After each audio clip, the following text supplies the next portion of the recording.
I'm glad that you're all here. We share a common thing, that is making our lips vibrate to make music. And this is a special place. And as I said when we talked before, when you look around and look at these people, these are the people you're going to run into for the rest of your career. These same people. Hopefully they'll all get jobs and we'll all end up in Philadelphia or New York or LA or someplace and make a lot of money. But I want to say right now at the beginning of this that I have known some very, very fine players that were in the Dallas Symphony. And they said, they acted as if their careers were shortcut because they didn't make it to New York or they didn't make it to Chicago. That's the biggest hunk of baloney you could possibly imagine. The people that you play for, and I don't care if it's in, I was going to say Wichita, popping in my mind. It doesn't matter where it is. The people that come to you play Brahms first are the people that you're playing for that night. And you personally are performing that music because that's what your job is. That's what your wish is. That's what you spent your life preparing to do.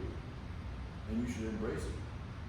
Just like tomorrow night will be a performance of those two pieces, and you're the people making the music. And you should respect that and hold it dear. And it's not how well your solo is, how well your solo is. It's about how well, how good, how satisfying the performance as a group is. And that's the difference between what we do and NBA players that score 50 points. We're there to work together. And we've started, and I can hear a difference already. That as a group, you're starting to feel a little more like people that you know rather than a bunch of strangers. And the better you get at that, the more you're going to enjoy it. The more we get away from me and we get to us or we, the better you're going to be. Does that make sense to you? I don't want to sound too philosophical. I am a trombone player after all. But when I quit thinking about trying to play a perfect performance, as far as getting all the notes, and really got into trying to think about the musical line, the people that played it for years and years before me, which I am joining. I'm not playing Model 5 for the first time. I'm joining a long, long, long list of people that perform this piece. And we're just part of that continuum. Have any read Zen and the Art of Archery? None of you? I highly recommend it. It's a fantastic, it is a trombone player guy, read it one day. So,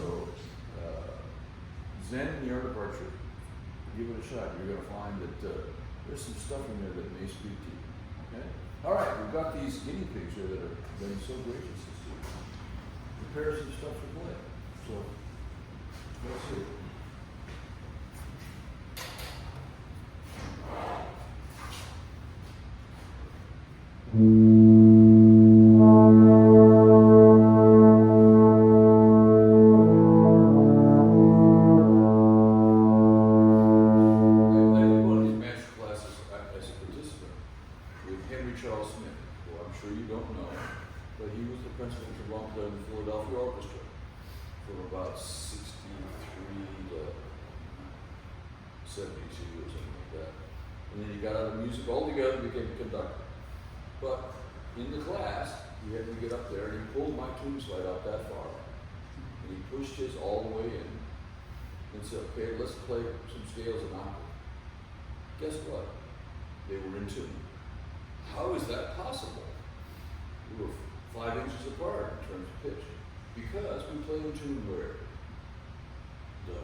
Because we all know pitch changes during the concert, right? There's nothing worse than a guy, we've all had to deal with the guy that thinks, I've got the pitch everybody should follow me. Oh my God, you know, that's terrible. So anyway, here we go. What's first? Not good, though.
Did it speak to you musically? Did you want something more? I'm asking the question. Were you happy with it? Where does this happen in the album? The very beginning. Yeah, this is the first notes anybody hears. So let's try it again. Let's try slightly longer, maybe just a little more connected. Okay. Just for fun. Let's play the first phrase slow. Ready?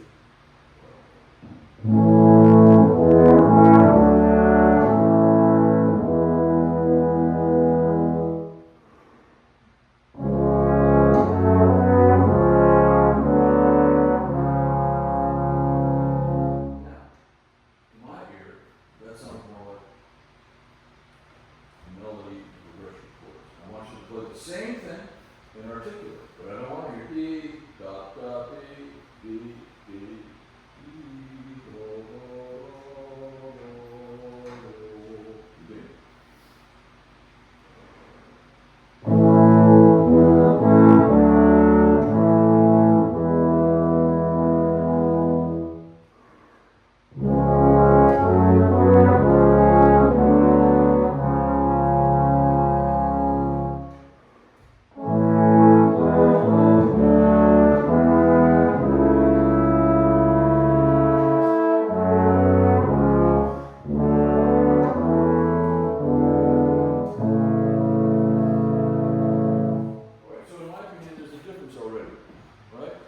I'd rather listen to this than what we heard the first time. The first time was really kind of the notes, right? And just because it doesn't say chorale, it's pretty obvious it's a chorale, right? So without me conducting, let's go on from where you started and give you more of that.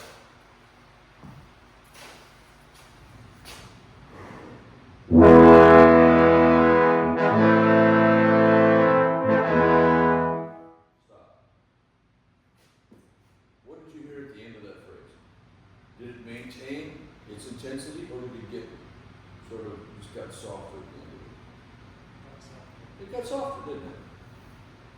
Do that. Let's get right to the last 16th of this phrase. Okay, let's do it.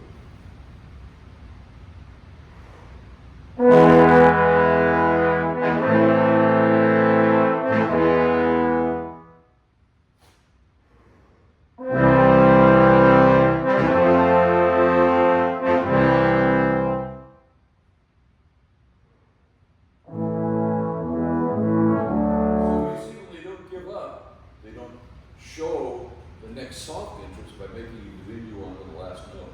Now it's new music and it's more effective because it didn't diminuendo into it.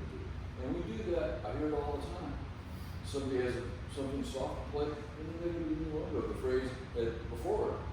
And they're already starting, they're ending as softly as we want these differences, right? So let's play the last louder when we go on to the second.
So the idea of also tuning, of course, is important, but blending and balancing is absolutely essential. All right, you do the Brahms second next. We're going to know more of that. The Brahms second, cool. But I have to tell you, of the Brahms symphony, which one is the most difficult to play? What? You say four? Which is the best?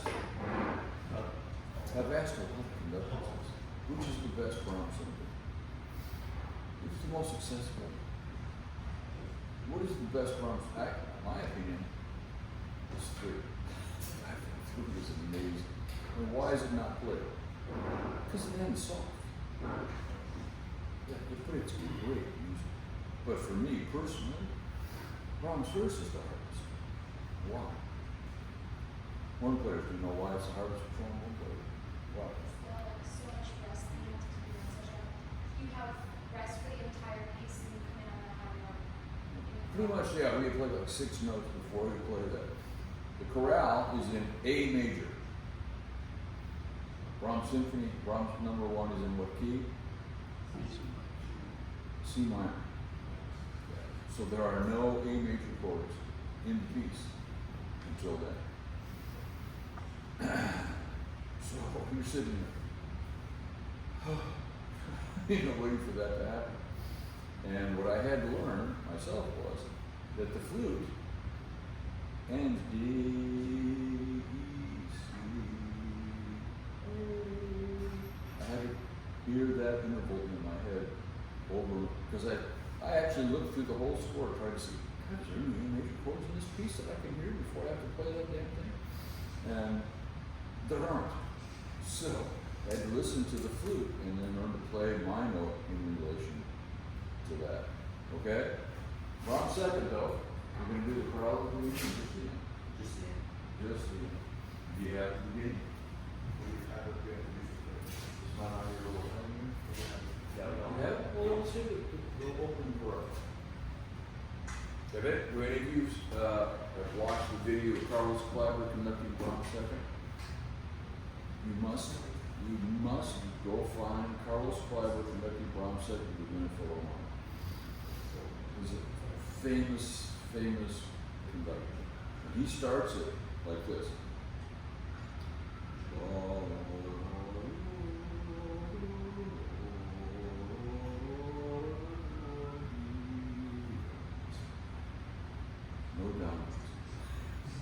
No downbeats. Because he didn't want da da da da da dee. So to do this, made a long line. So, sometimes I like to get conductors in the credit ball.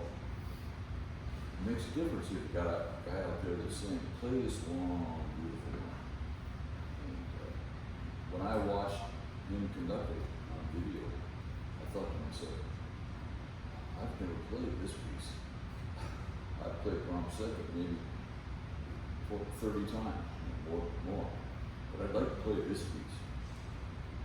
It's just hard to do that without a really good production. Now, you had a full amount. Probably drop a brick on the stage and you could play Brahms second. But interesting. All right, see this little chorale. Lead all, okay, I'm going to sing lead all, lead all, lead all. This is in all.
So rather than feeling like, remember this staccato would only be taxed.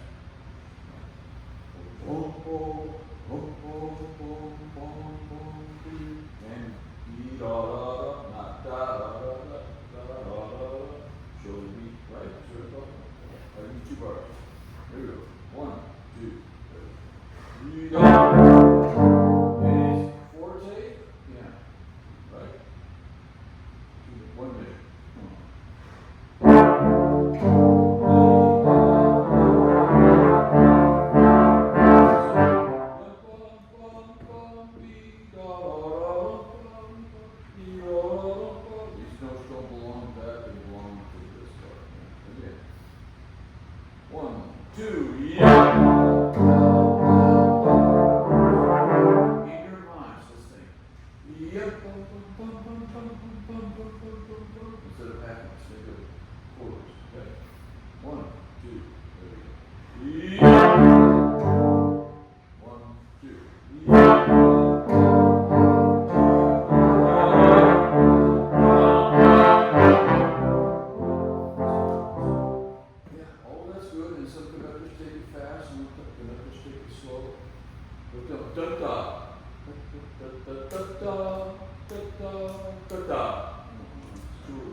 It's hard, but it's not my problem.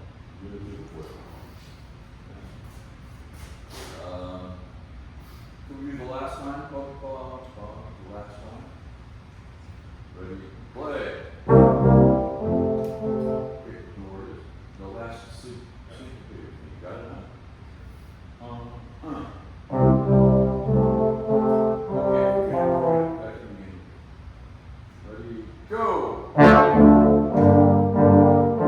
Almost. Yumbo, da. Wombo. It's fourth. It doesn't have an accent, does it? Yeah, that's what I thought. Just play the first note for me. Just the first note. One short. 1, 2. Perfect. That's right. Exactly right. That's what we want until it agrees. There we go. 1, 2. Good.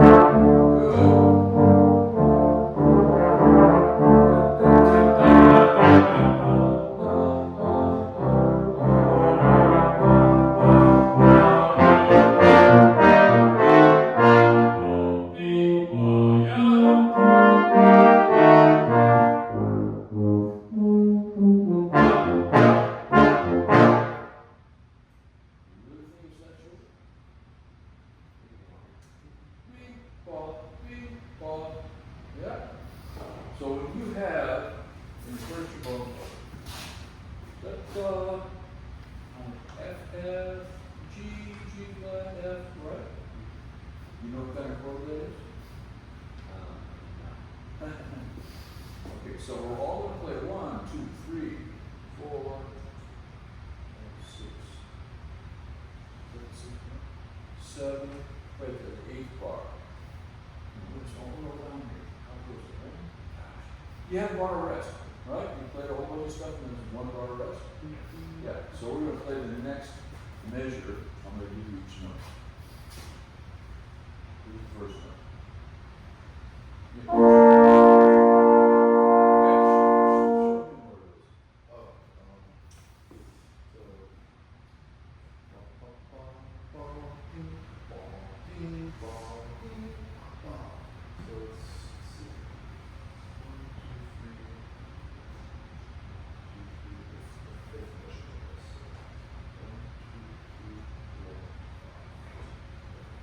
Starting on that now, so B flat.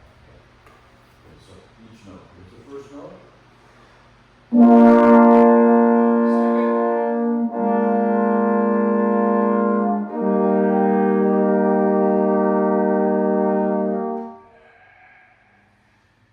Okay, who's got the E flat?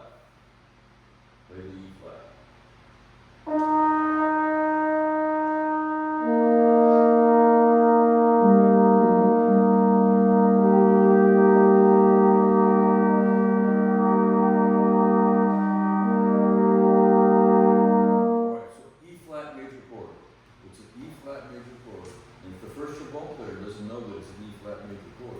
He's going to play, because all trombone players know that G is flat in second position.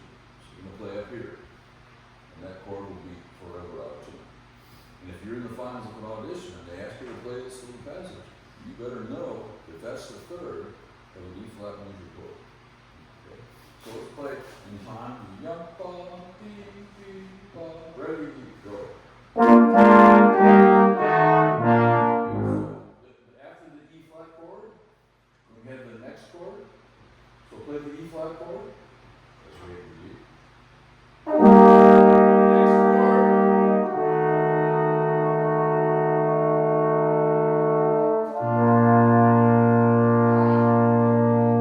Very good. Hear that progression in your mind? So let's go back to pa pa bi bi pa.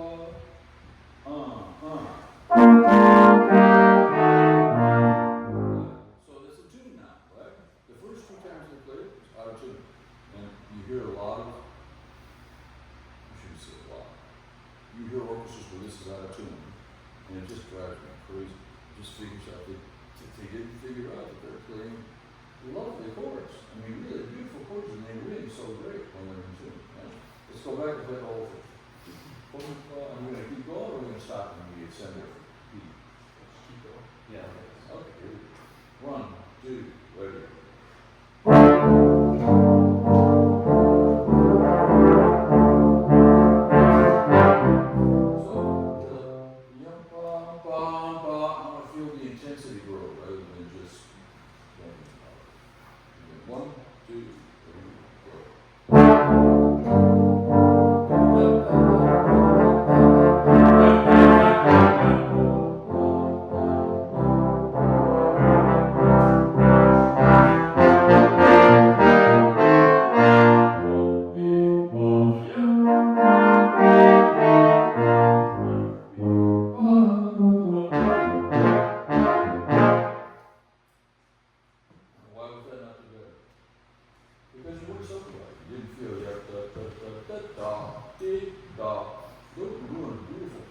by being together, not together for the past 3 notes. Let's do it again, so it's good. 1, 2, ready, go. Yeah.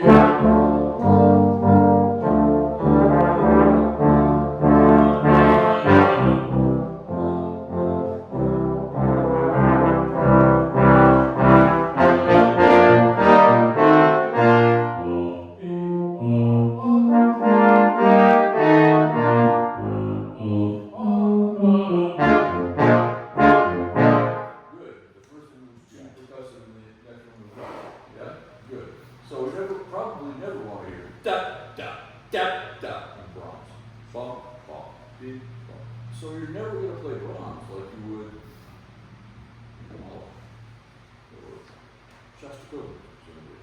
It has its own thing. All right, let's go down to E. So a lot of times you come down,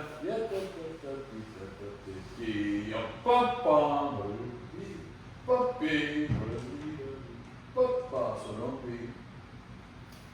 be Stravinsky and play half a beat early, right? So anyway, right at P. I think you 1, 2, 1. 1, 2, 1.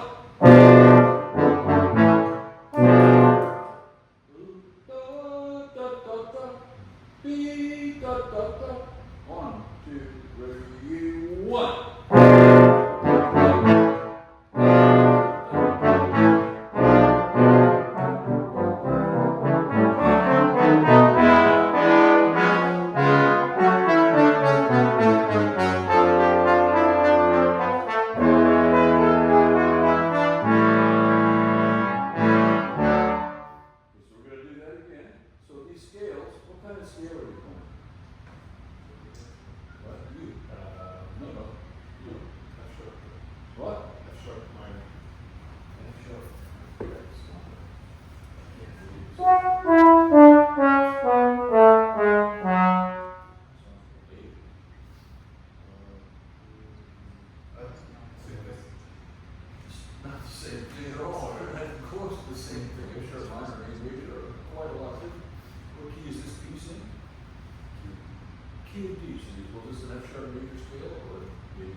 dee, da, da, da, yep, ba, ba, ba, ba, ba, ba, ba. Ba, ba, ba, ba, ba, ba, ba, ba. The bottom of the scale is louder than the top of the scale. Okay? Does that make sense? Let's try it. All right. P. 1, 2, 1. You don't get it. 1, 2, 1. Da, da, da.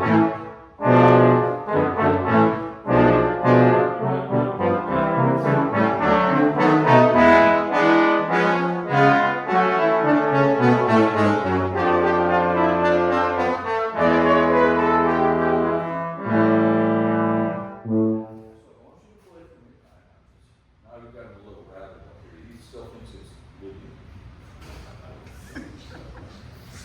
Lydia.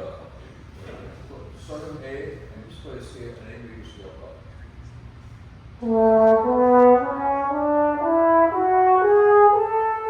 Back down. So in your mind, you hear A, G sharp, A sharp. Yep, that's D, Alright, that's where people screw up all the time, going to the G sharp. But that's if we practice A major scale, like a few hundred times, then we'll feel it. Okay, we're gonna do one last time and we're gonna go on. That was way better. Did you hear when they play loud at the bottom? It's better sounding than it is loud at the top. And why do I make a big deal of that? Because my wife said, "You do the Masterclass?" She called me and I said, "Yeah." I said, "No, the problem is I don't have that much to say. These basic principles, once you figure this out, you don't just, I'm going to do that while I'm second. Forget everything else." You apply this to everything else. You apply this to everything else. All right, let's try P. There we go. 1, 2, 1.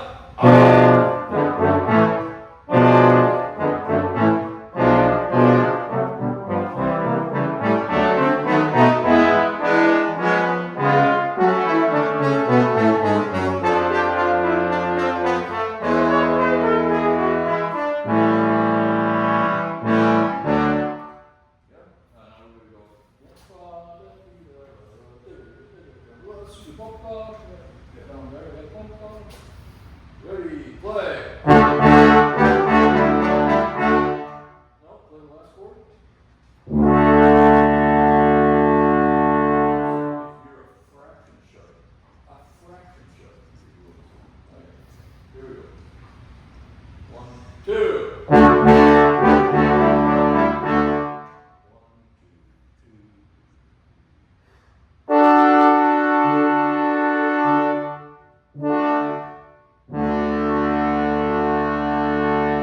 So the big D major chord where you're high, that's you guys. I mean, that's your moment. The rest of it, you know. Make it language. I was going to tell you a quick story. When I went to Tango in 68, when you got there, you had to play an audition for Gunther Schuller, so we could place you in a contemporary music group. And so we're out on stage in the shed, and they had a high school orchestra that plays also. And I hear,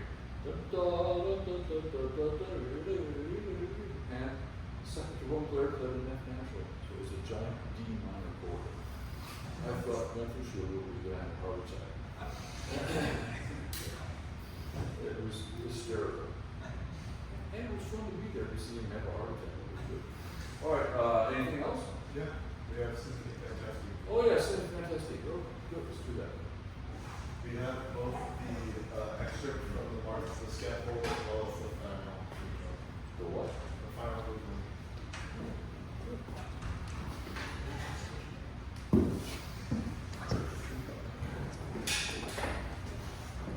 Who's conducting?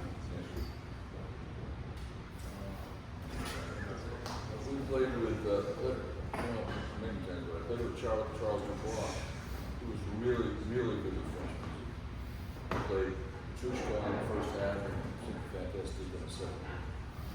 And he did it really well. You remember that kind of stuff, the good ones.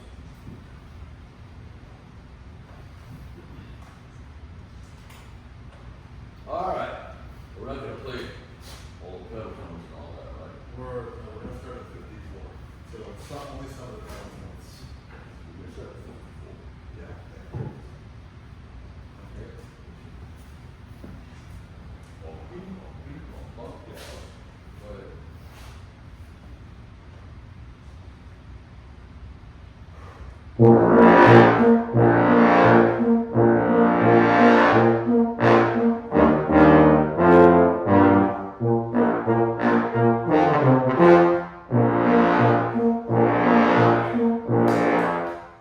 all, it's a little slow.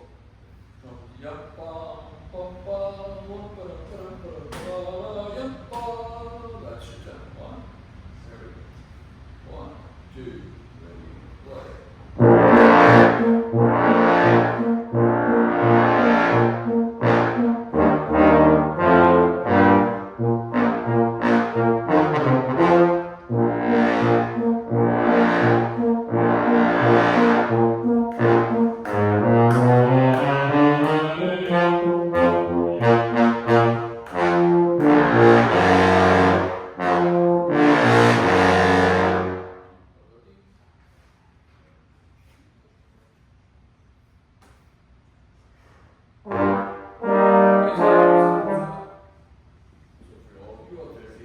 Up here, you see in their parts they have da da da da da da da da. The last note, their first note, belongs to the woodwinds. Da da da da da da da da. Then ba ba. So it's not bum ba, no, it's bum bum ba yum ba ba ba. Okay? So the quarter note belongs to the woodwinds, and then the next half note belongs to the partial scale. And how many people, well, I suppose you all know that this means what happens here is movement. Not you guys, except for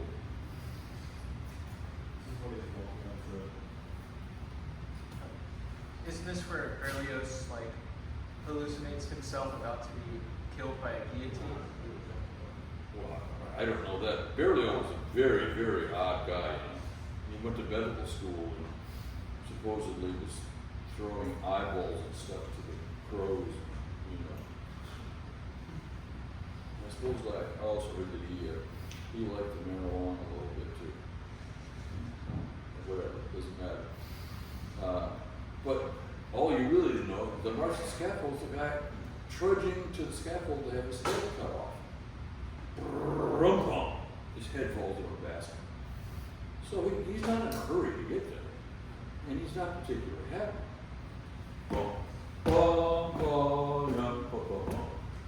I've always had this vision of a guy kind of just trudging towards this thing where he's going to have his head cut off. And that's different than oh, happy day. No, I'm going to lose my head here pretty soon. And so he's, as I said, trudging towards his end. So sorry, right there. It's French articulation.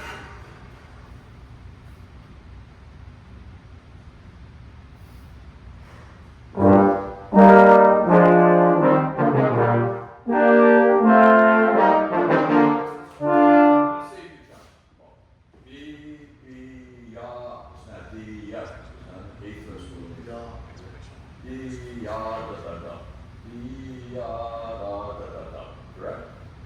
And give me the second eighth note. Da da da. All right, do it again.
great opportunity because the choral conductor at SMU, his wife was Edythe's sister.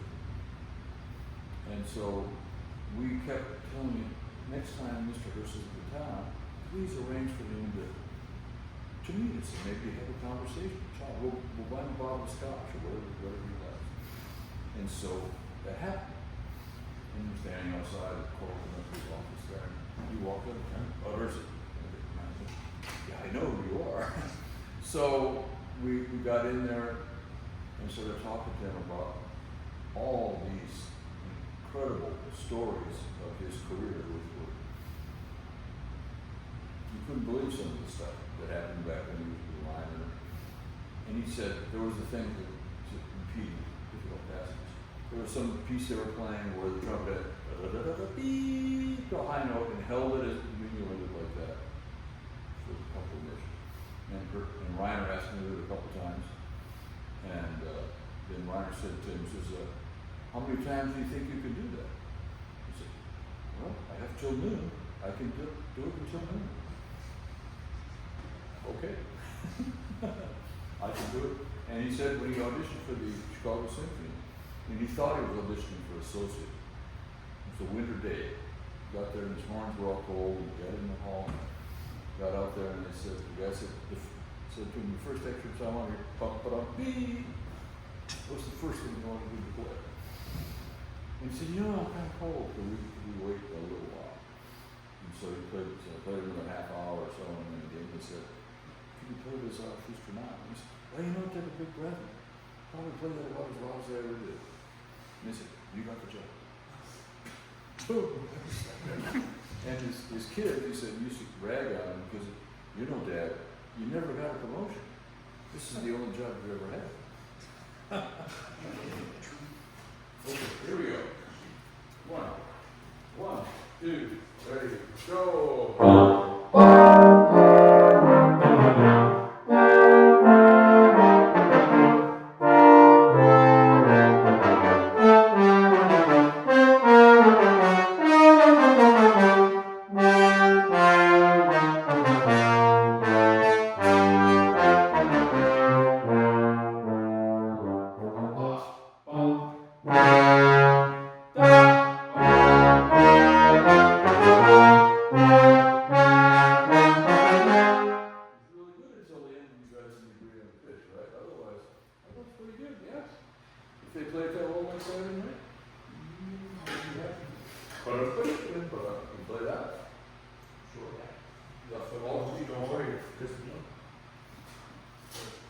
So it's the third bar of 53? 58? Is that right? Yeah. Okay, 2 weeks, here we go. 1, 2. What is the rule for nowadays the 16ths? If you have a series of them or you have one, there's kind of a general rule that's out there in the world. You know what it is? The rule says if you have one Dante 16th, the Dante is always long. If you have a series of Dante 16ths, they're always spaced. Bum ba yep ba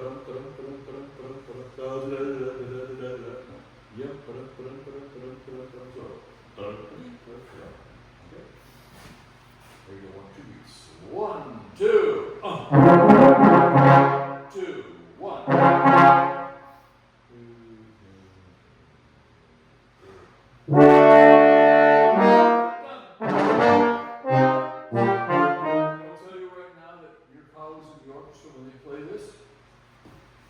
Some of them will go da-da, da-da-da, and not. But if you're smart, you'll think, 1, 2, 3, da-da-da-da. 1, 2, 3, da-da-da-da. Bum.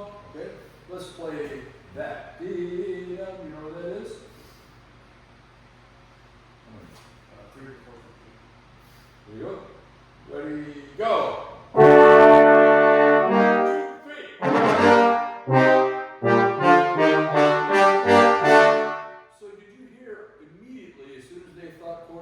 The fourth beat was in the right place. Yeah? Okay, and I would always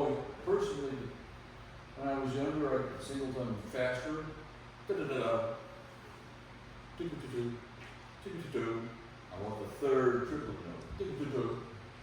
Okay, see. But let's just do that. Yeah. Do-do-do-do. There we go. 1, 2. 3.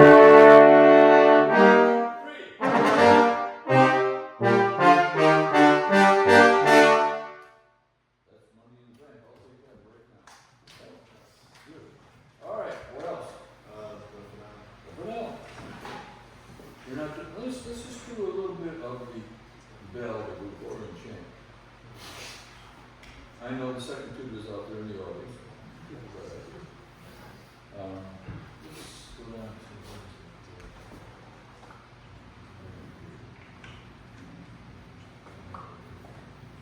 Where do you after 66? Where does the tube start? 7th bar. Okay. Okay. Let's hear it. We'll just start the 7th bar.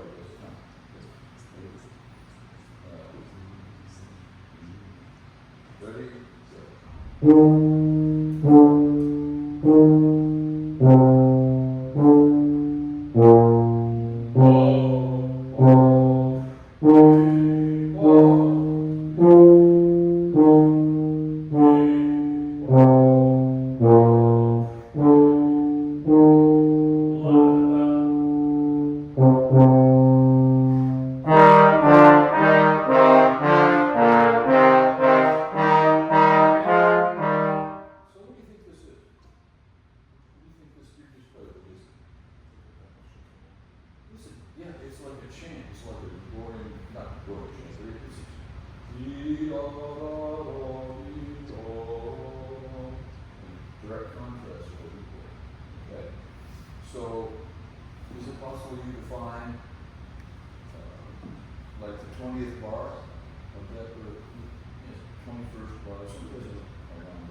Syncopated like it's supposed to until you drive yourself crazy trying to play it like this.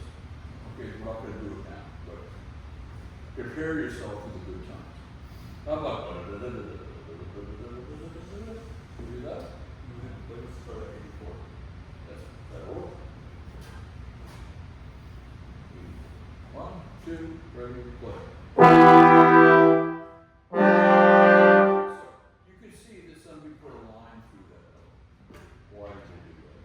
Because the previous group couldn't figure out where to cut off. So just take that note out. You can play that note, just don't play longer than a third of the beat. Okay. D. Yeah, there we go. 84.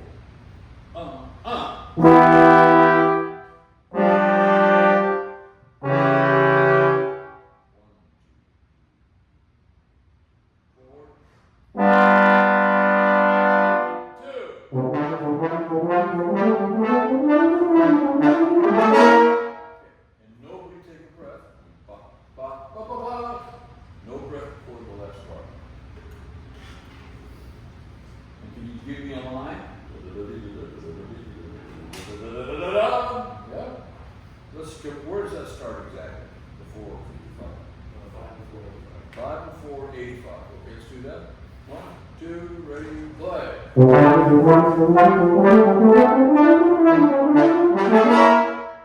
you guys have to make sure, listen when you talk and don't be late. Da da da, you should be, your last feeling should be, you were close, just a little while. We do it again. 1, 2, 3.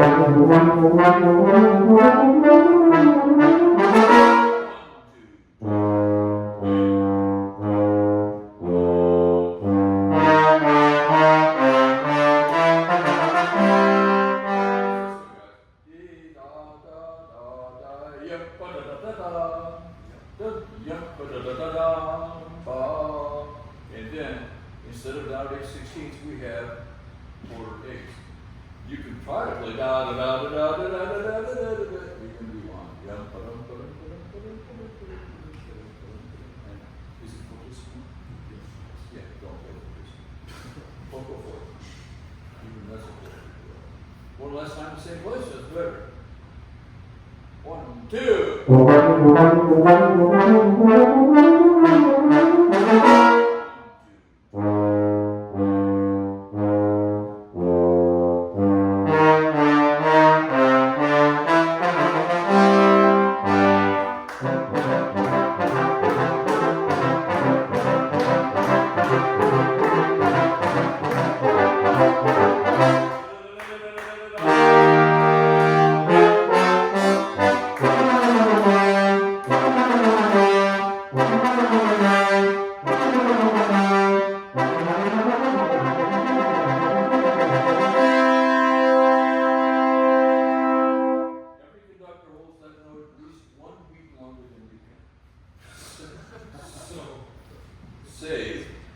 Save, and one other thing too, for the end, 1, 2, 3, 4, 5. Downbeat note doesn't exist. Take it out. Okay, it doesn't exist. You don't need it, but you're going to need the air later on.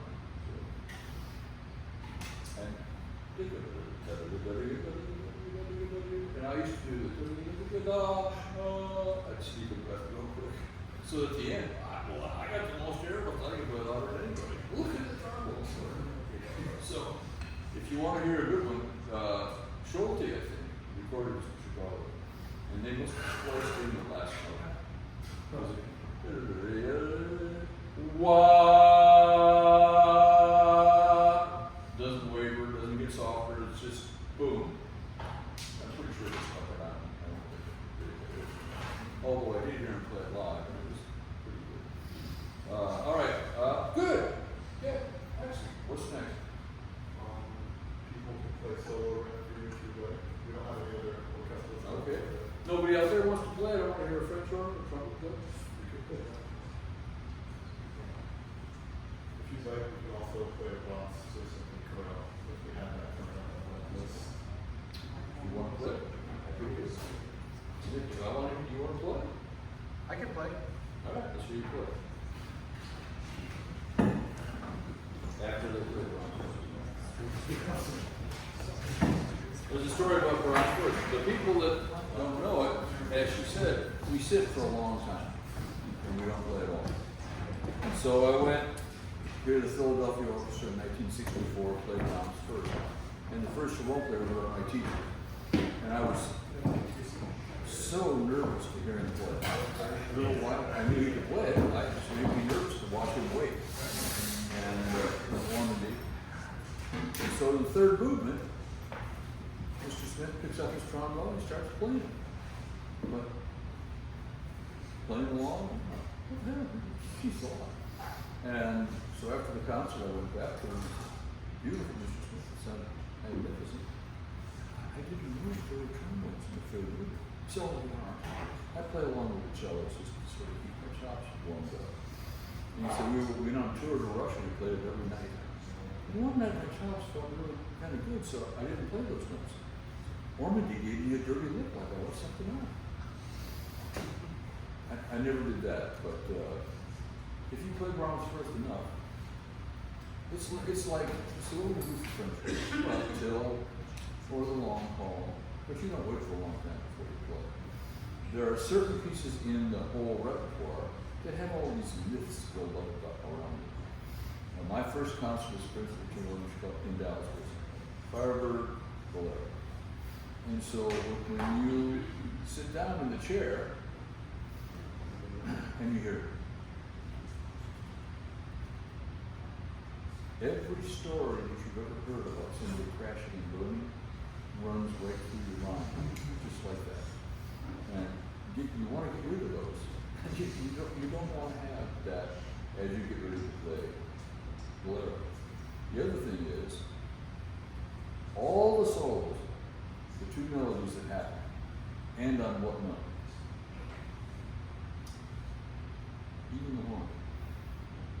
They all end on a concert C. Every one. What note is his first note? B flat. So a lot of times rookies that are not will play a C because that's the last note they heard. But you have to hear a seventh. Your first note's a B flat. Your last note's a C. And you do wait around 7.5 minutes before you get to play. And you hope that nobody before you has a train wreck, because it doesn't make it any easier. We recorded it for RCA, and they came out and said, okay, take one. Played straight through. They wouldn't listen, came back out and said, okay, take two. Played straight through. Take three. Straight through. Take four. Straight through. Thank you, that'll be all. And I went back to the engineer and said, do I get to pick which one was I like? I liked them all, they were all pretty good. He said, no, we'll listen. I said, where can you splice? He said, we can splice dum, da, da, da, between any one of those notes. Dum, da, da, da, dum, da, da, da, dum, bum, bum. We can splice it anywhere. And because recording sessions, it used to be that we did a lot of recording. I probably recorded now at least 30 albums. And it used to be we would go in and record all day. We'd do 4 hours, 3 hours in the morning, 3 hours in the afternoon for 5 days. And we did 2 or 3 records. So we were recording Vines of Rome. And we get to the end and we play it. And the engineer comes out and says, oh yes, very good. Can we play it again? Could at the end could the brass play louder, please? Okay, so we play louder.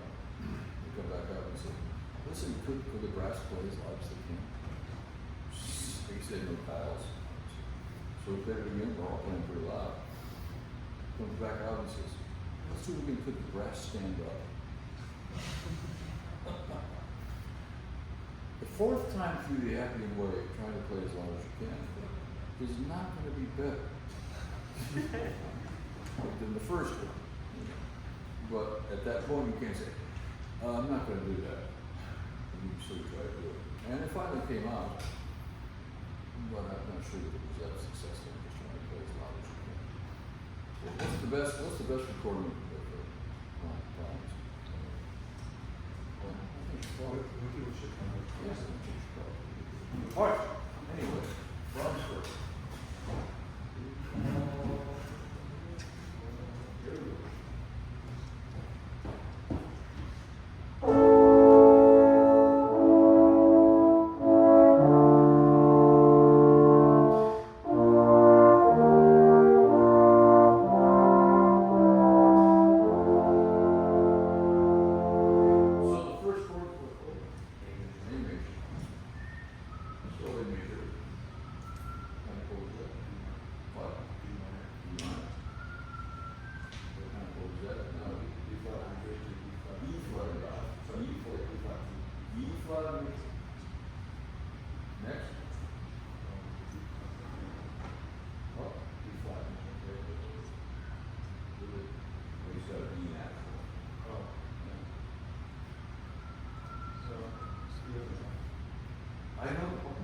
4. F, G, F, E, F. Okay, so between now and the time you play it, figure it out, okay? Who's the one too? The story about that, I studied with the guy, principal in New York for a month, and they took this on tour with Bernstein. And he said that Bernstein, he would go, long, bing, bong, bong. So it would turn out to be a 5-4 bar rather than just 4. So one night he said, we just decided we were going to play it exactly with it. So they went, dee, bong, bong, bong. Bernstein about pulled his arm off the socket trying to get to the boundary with it. But you have to be aware of it. We were making music there. And the West Shore might sometimes want to do something with the Brahms head broad. Okay, one more time. There we go. 3, 4. So let's just hear the octaves. Matter of fact, let's just hear you two play the whole half. First,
by the way, you can get away with playing that loud, maybe, but you also might not.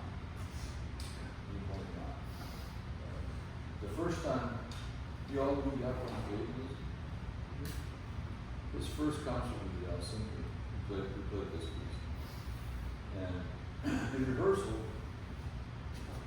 flute.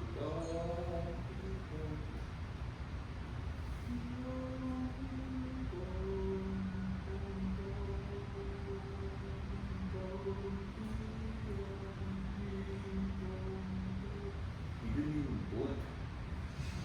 I mean, I thought, so because I was in search committee, we went to dinner, and we're sitting across the table over there, and I said, you know, Maestro, first time through the bombs, it was pretty intense.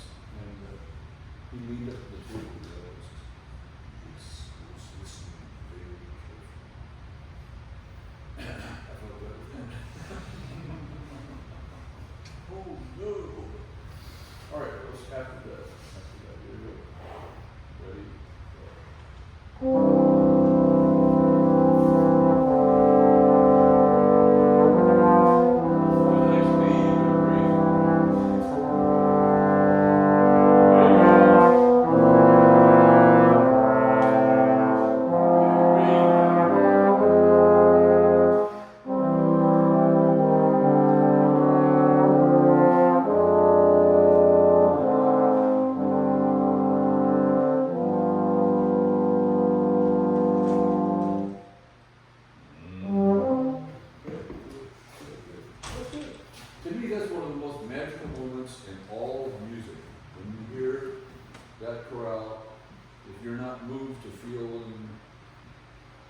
goosebumps, somehow perhaps you're dead.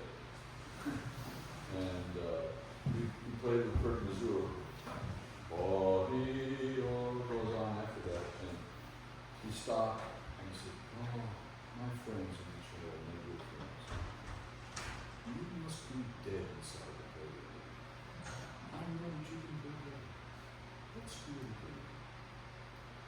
And it was dead. It was a lot better. But for him to say, you must be dead inside the building. I don't want conductors to think that I'm dead inside. I always want them to think I'm alive. When you meet great players, I don't care if it's Rostropovich or Persic or Jacobs or any great player. One of the things that I know, Maurice Andrade, what did you feel? You felt like they were tremendously alive. They were tremendously alive. It was like they soaked in life. And they had all this energy inside of them, all these experiences, all this stuff. From the time that Maurice Andrade walked from the edge of the door to the stage, middle to play solo, the audience loved him.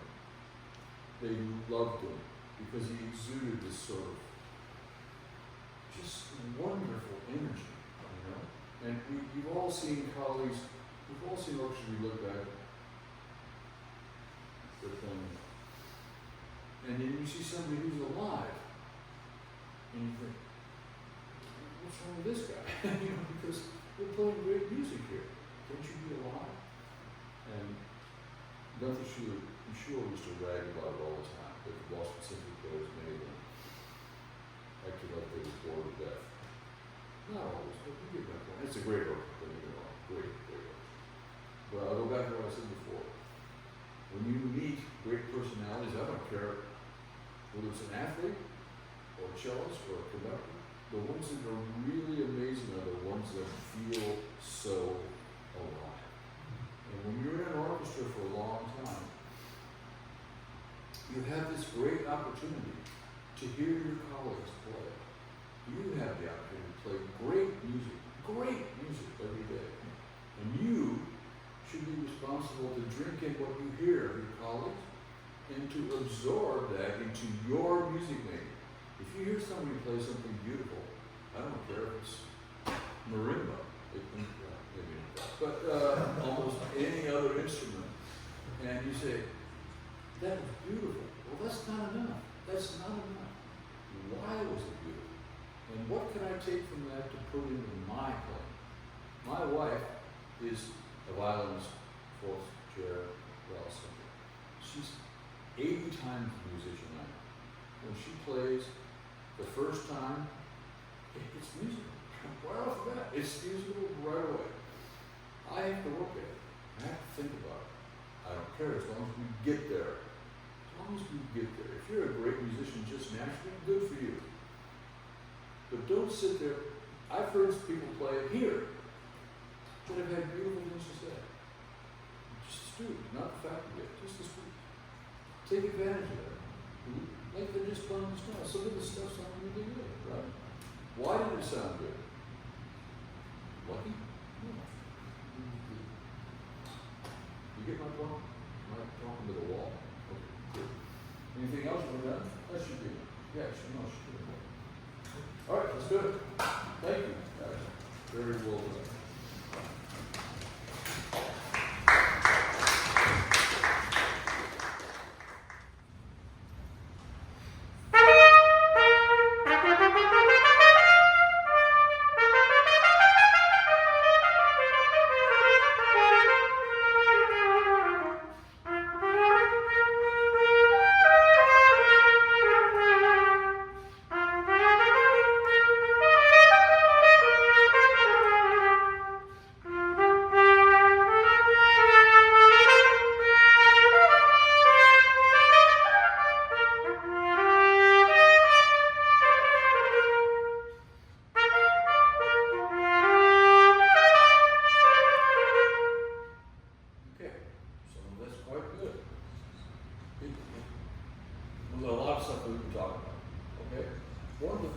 important thing right off the bat is when I got to know Armando Vitale very, very well.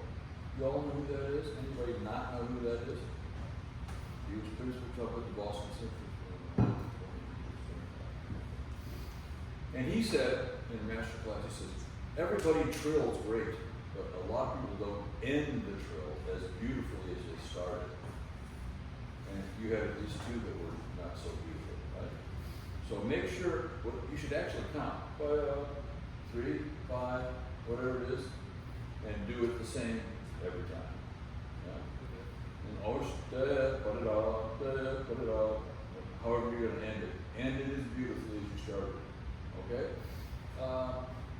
I think you could be a little lighter on the ascending scale. Yeah. Okay. Yeah. We'll do it again.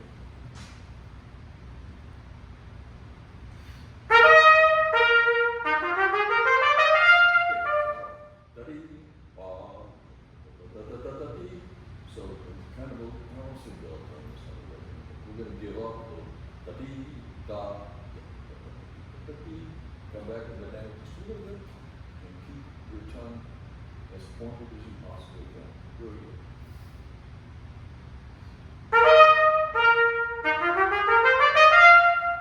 So it's very good. I don't want that to be the longest note. Please. Okay. The C. Yeah. That's the softest note. Okay.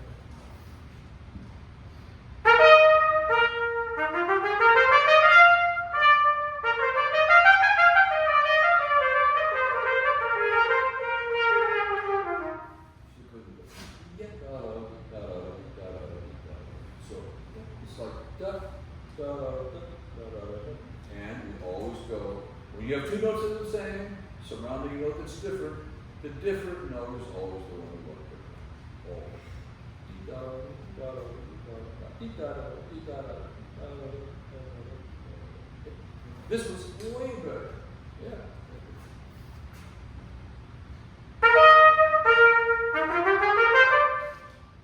I want you to enjoy it a heck of a lot more. Da-dee, ba, ba-dee, ba, I actually hear Maurice Andre playing this. He would play it so elegantly. Yeah? Try it.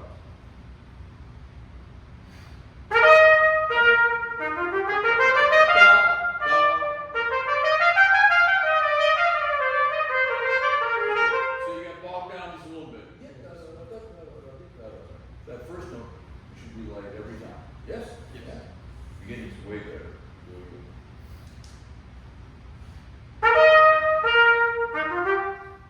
This note is just as musical as that one, right? Not your interpretation. Right?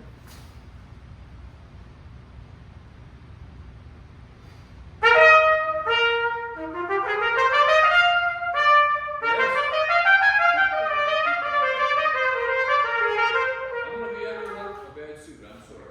But you got to play the first note lighter and shorter. Yeah? Otherwise, this was way better. I like it. Do it again. Yeah, it's a lot less trumpet now. You know? Yeah, I get it.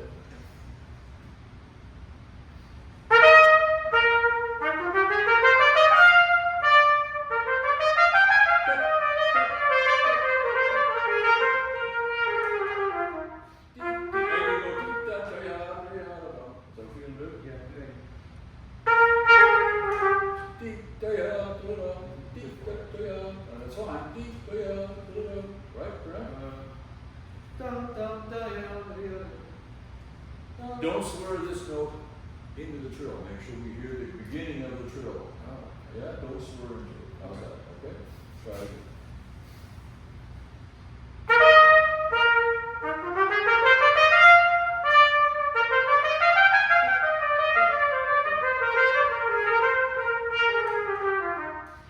That was excellent, except don't accent. Okay. That was excellent. It cleared up the trill. Yeah. One more time. One less time.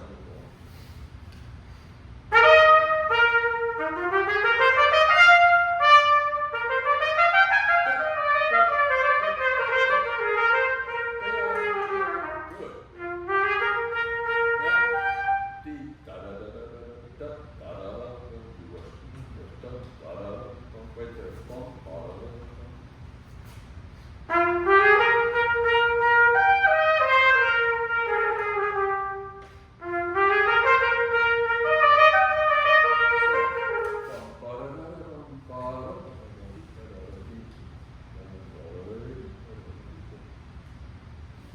this piece goes this way all the time.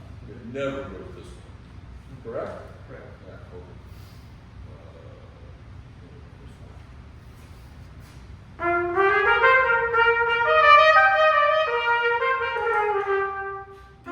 Tita-da-da, ba-da-da. I want to hear tita-da-da, da-da-da, da-da-da, da-da-da. Instead of swirling into I just want that note to be clear. The second 16th, the second verse. Yes. There you go. So if we think, this happens all the time. People have two notes, and we get the first one almost all the time. But if you think of the second one is just as musical as the first one, but we're really to the next one. Da da da, da da da, da da. Now you hear both notes. Now it changes the music. We can go on.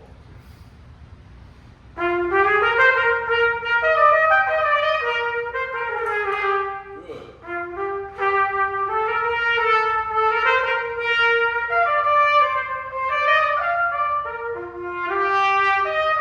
So right there, da da da. It's not like the 16th note belongs to the 8th. The 16th belongs to the 16th over there, and the 8th belongs over here. You got it? Yeah. Da da da da da da da. Oh, okay. See what I mean? Yeah. Sure. Anyway.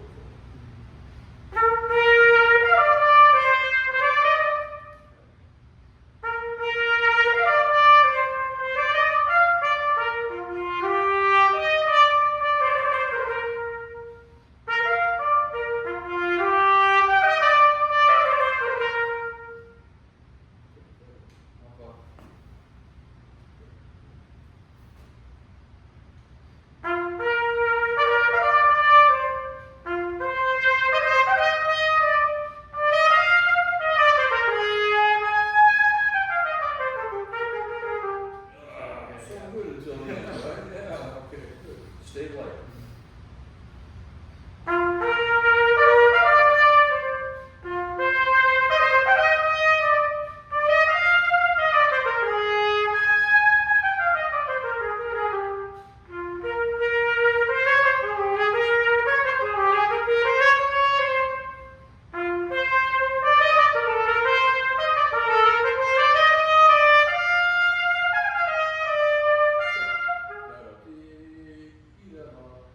I would put a little something there, right? Yeah. It's a part of the next phrase. Yeah, just to show those two 16 notes. Doesn't sound going together. Oh, you want to go there? Yeah.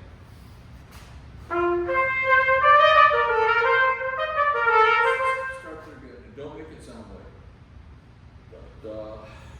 You know what I mean? It is. Yeah. It's on the beat.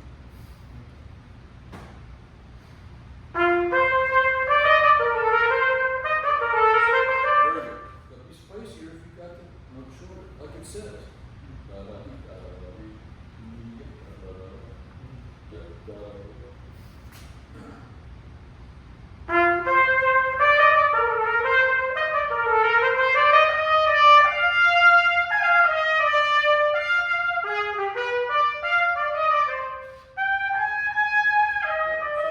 Give me a whole idea. Da da, yum ba. All of a sudden, we're playing da da. We haven't played that in the whole movement. Bum bum. Just a little text. That light thing we were talking about probably applies to the whole movement. Yeah. I think this was originally a horn concerto for Horno da Caccia, which is like a very small handheld horn, so And it should be played very light. so I was going to say, that doesn't make any difference. You're playing the trumpet right now. Yeah. Yeah. And the only guy I want to see do that is that guy in the German brass. Oh, yeah. He would do it. Yeah, okay, good. Yeah, really.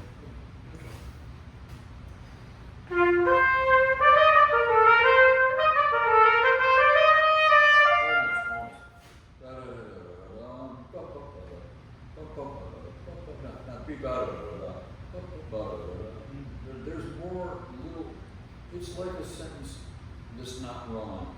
There's punctuation within it. Little ones, right? Not full stops, but little ones. Okay.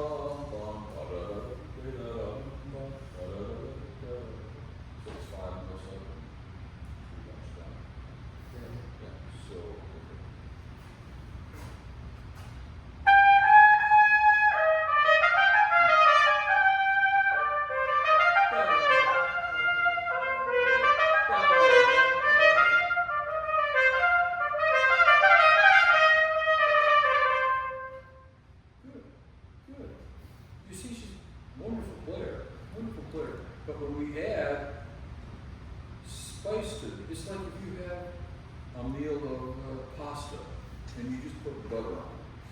You say, oh, that's nice pasta. I like that. But look, I'm going to put some cheese there. Oh, I like that. That's even better. Personally, I like to mix peas with my pasta. That's good. I like that too. And now we've got all that stuff in there rather than just the pasta. Even though the pasta's nice, this other part is so much better. And when you go to an audition, and you're going to Thank you. very nice. Thank you very much.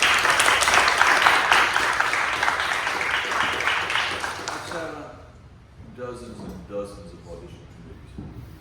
And when you know, the first round, you're just trying to eliminate the people that shouldn't be there.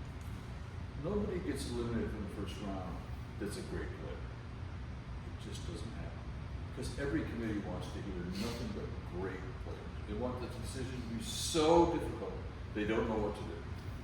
But that never happens. It always comes down to 2 or 3 people that stand out from everybody else.